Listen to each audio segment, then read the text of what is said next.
झटतो मी 1 रुपया हातने लावला कोणाचे 1 रुपयाला सुद्धा 1 रुपया जीवन तुमच्यासाठी अर्पण केलंय आणि एक जीव सुद्धा तुमच्या पायावर जाऊ द्या कोणत्या पण दिवशी तर समाजाच्या चेहऱ्यावर हसत आणि त्याच्याशिवाय मरणार मार्ग आपला आपण ठरवलाय देव पण आहे आणि दुसरा पण आहे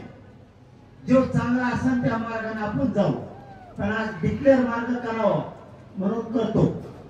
कारण तो चांगला आहे आणि आपण बघून येऊ वाटल्यास बदलू मार्गाविषयी तुमचं काय शांत राहून सगळ्या जाती धर्माच्या पोरीला सुद्धा मोफत शिक्षण केलं याला म्हणतात घे आणि तुम्हाला कमी पडून घेतलं 5 वर्षात मराठीचा पूर्व अधिकारी कोणत्या ऑफिसरचा